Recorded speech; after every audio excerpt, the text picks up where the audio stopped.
ನೋಡಿ sir, gas ಈಗ auto ಜೀವನೇ ನಮ್ಮ ಜೀವನ. ಗ್ಯಾಸ್ ಇಲ್ಲದಿಂದ ಭಾರಿ ಹಿಂಸೆ ಆಗ್ಬಿಟ್ಟೈತೆ, ರೈಟು ಜಂಪ್ ಆಗ್ಬಿಟ್ಟೈತೆ. ಹಾಂ, ಮತ್ತು ಬಾಡಿಗೆ ಜಾಸ್ತಿ ಕೇಳಿ ಯಾರೂ ಕೊಡೋಲ್ಲ. ಅದರಿಂದ ಈ ನಮಗೆ ಏನು ಕೆಲಸ ಮಾಡೋಕ್ಕೂ ಐತಲ್ಲ, ದುಡಿಮೆನೇ ಕಷ್ಟ ಆಗ್ಬಿಟ್ಟೈತೆ. ಹಾಂ, ಹೆಂಡ್ತಿ ಮಕ್ಕಳು ಸಾಕು ಹಿಂಸೆ ಆಗ್ಬಿಟ್ಟೈತೆ. ಅದರಿಂದ ಈ ಕೆಲಸ ಮಾಡೋದು ಬೇರೆ ಕೆಲಸಕ್ಕೆ ಹೋಗೋದು ಅನಿಸ್ಬಿಟ್ಟೈತೆ. ಏನು ಮಾಡೋಕ್ಕೂ ಐತಲ್ಲ. ಸ್ವಾಮಿ, ಏನೋ ಸರ್ಕಾರದವರು ಏನೋ ಇದ್ದರೆ ಸ್ವಲ್ಪ ಗ್ಯಾಸ್ ಬರೋಂಗೆ ಮಾಡಿ. ಹಾಂ, ಗ್ಯಾಸ್ ರೇಟು ಈಗೆಲ್ಲ 95 ರೂಪಾಯಿ ಮಾಡಿದ್ದಾರೆ ಸ್ವಾಮಿ. ಮೊದಲು 65 ರೂಪಾಯಿ ಇತ್ತು, ಈಗ 95-100 ರೂಪಾಯಿ ಮಾಡಿದ್ದಾರೆ. ಏನು ಮಾಡಿದ್ರೆ ಕಷ್ಟ ಐತೆ. ನಮ್ಮ ಕಿಲೋಮೀಟ್ರ್ ಬರೀ 100 ರೂಪಾಯಿ, ಇದು 20 ಕಿಲೋಮೀಟ್ರ್ ಬರ್ತದೆ. ಏನು ಮಾಡೋಕ್ಕಾಯ್ತಲ್ಲ ಸ್ವಾಮಿ. ಸರ್ಕಾರಕ್ಕೆ ನಾವು ಏನು ಹೇಳಂಗೆ ಅವರೇ ತಿಳ್ಕೊಂಡು ಇದು ಮಾಡಬೇಕು. ನಮ್ಮ ಕಡೆ ಒಂದು ಸ್ವಲ್ಪ ಸಪೋರ್ಟ್ ಮಾಡಿ ಗ್ಯಾಸ್ ಬರೋಂಗೆ ಮಾಡಿದ್ರೆ ಅಂದರೆ ನಮಗೊಂದು ಜೀವನ ನಡೀತದೆ. ಲಕ್ಷ್ಮಣ ಅಂದ್ಬಿಟ್ಟು 99 ರೂಪಾಯಿ ಗ್ಯಾಸ್ ಹಾಕಿಸ್ಕೊಳ್ಳೋಣ. ನಾವು ಜೀವನ ಮಾಡೋದು ಹೆಂಗೆ? ಸರ್ಕಾರದವ್ರಿಂದ ತಪ್ಪ ಅಥವಾ ಜನಗಳಿಂದ ತಪ್ಪ ಅಥವಾ ನಮ್ಮಿಂದ ತಪ್ಪ ಏನಂತ ಗೊತ್ತಾಯ್ತಲ್ಲ ಅಣ್ಣ. ಅನ್ನ ತಿನ್ನೋಕ್ಕೂ ನಮಗೆ ತುಂಬ ಕಷ್ಟ ಆಗೈತೆ. ಈಗ ಗ್ಯಾಸ್ ರೇಟ ಇಳಿಸ್ಬೇಕಣ್ಣ ನಮಗೀಗ. ಗ್ಯಾಸ್ ರೇಟ್ ಇಳಿಸ್ತಿಲ್ಲ ಅಂದರೆ ನಮ್ಮ ಜೀವನಕ್ಕೂ ಮಣ್ಣು ಹಾಕ್ದಂಗೆ ಆಯ್ತಲ್ಲ ಅಣ್ಣ ನಮಗೀಗ. 99, 1 ರೂಪಾಯಿ ಕಮ್ಮಿ ಆಗೈತೆ ಅಷ್ಟೇ 100 ರೂಪಾಯಿಗೆ.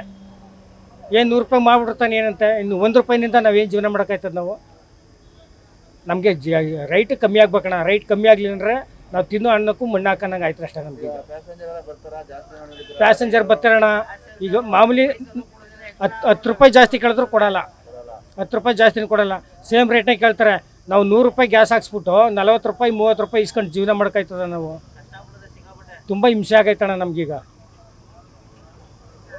ನಮಗೆ ಏನಾದ್ರು ನಮ್ಗೆ ಆಟೋದವ್ರಿಗೆ ಪರಿಹಾರ ಆಗ್ಬೇಕಷ್ಟೇ. ನಮಗೆ ಗ್ಯಾಸ್ ರೇಟ್ ಕಮ್ಮಿ ಆಗಬೇಕು, ಬಾಡಿಗೆ ಕೈಗಷ್ಟು ಸಿಕ್ಕಿದ್ರೆ ನಮಗೂ ಜೀವನ ಮಾಡೋಕ್ಕಾಯ್ತದೆ.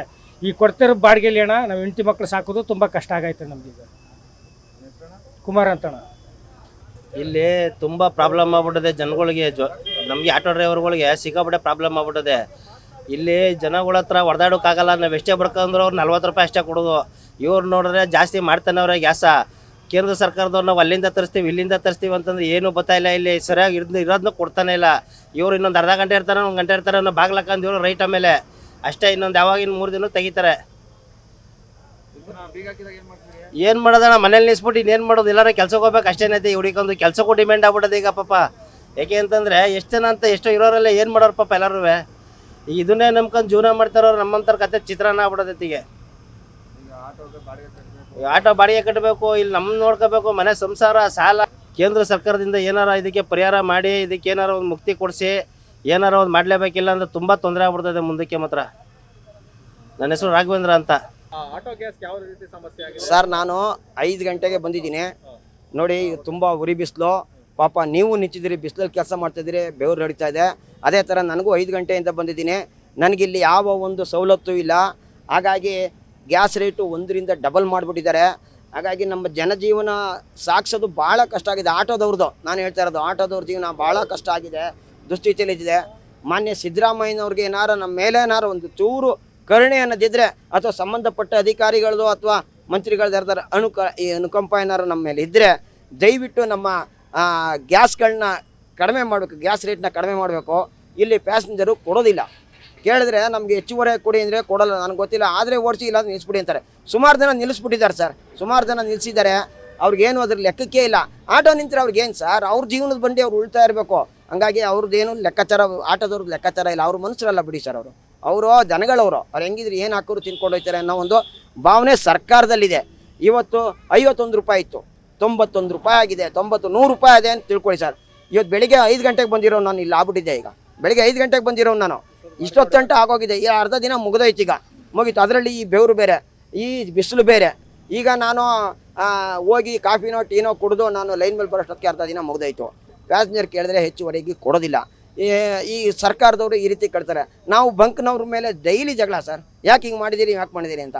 ಬಂಕ್ನವ್ರು ಏನು ಹೇಳ್ತಾರೆ? ಗ್ಯಾಸ್ ರೇಟು 100 ರೂಪಾಯಿ ಆಗಿದೆ, ನಾನೇನು ಮಾಡಲಿ ಸರ್ ಅಂತ ಬಂಕ್ನವ್ರು ಹೇಳ್ತಾರೆ. ಗ್ಯಾಸು ಹೇಳಿದ್ನಲ್ಲ 5 ಗಂಟೆಗೆ ಬಂದೆ ಸರ್, ಇಲ್ಲಿ ಗಂಟೆ ಆಯಿತು. ಇದು ಬಂದು 1 ವಾರ ಆಗಿತ್ತು, ಈಗ ಬಂದಿದೆ. ಅದು ಅರ್ಧ ಬರುತ್ತೆ. 3 ಗ್ಯಾಸ್ ಬಂಕ್ ಇದೆ ಮಂಡ್ಯದಲ್ಲಿ, ಬಂದಿರೋದೇ ಒಂದೇ ಒಂದು ಬಂಕೆ, ಅದು ಅರ್ಧ ಟ್ಯಾಂಕ್ ಬರುತ್ತೆ.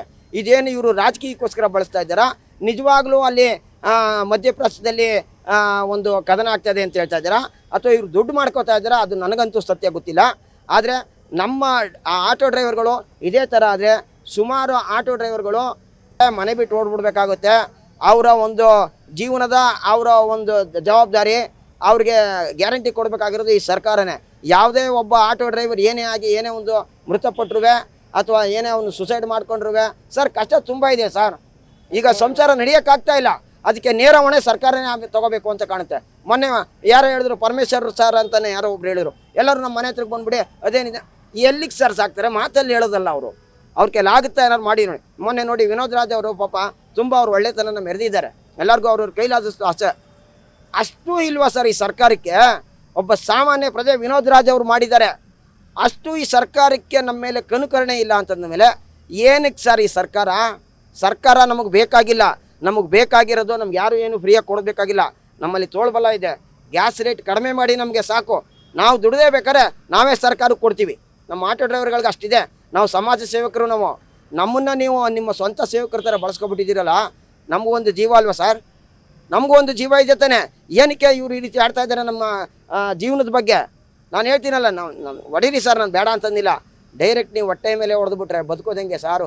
ಆಟೋ ಡ್ರೈವರ್ ಒಬ್ಬ ಅಲ್ಲ, ಅವ್ನಿಗೆ ನಂಬಿರೋಂಥ ಕುಟುಂಬಸ್ಥರು ಸುಮಾರು ಜನ ಬೀದಿಗೆ ಬಂದುಬಿಟ್ಟಿದ್ದಾರೆ, ಆಲ್ರೆಡಿ ಬೀದಿಗೆ ಹೊಂಟಾಗಿದ್ದಾರೆ, ಸುಮಾರು ಜನ ಮೂಟೆ ಬರ್ತಾ ಇದ್ದಾರೆ. ಈಗ ಎಚ್ಚೆತ್ಕೊಂಡೆ ಸುಮಾರು ಜನ ನಮ್ಮ ಆಟೋ ಡ್ರೈವರ್ಗಳು ಬದುಕ್ತಾರೆ ಸರ್. ಇಲ್ಲ ಅಂತಂದರೆ ಮುಂದಿನ ದಿನಗಳಲ್ಲಿ ನಮ್ಮ ಮಾನ್ಯ ಸಿದ್ದರಾಮಯ್ಯನವ್ರಿಗೆ ತಕ್ಕ ಪಾಠ ಆಟೋ ಡ್ರೈವರ್ಗಳಿಂದನೇ ಕಲಿಸ್ತೀವಿ ಸರ್. ಲೋಕೇಶ್ ಅಂತ ಸರ್, ನಾನು ಮಂಡ್ಯ.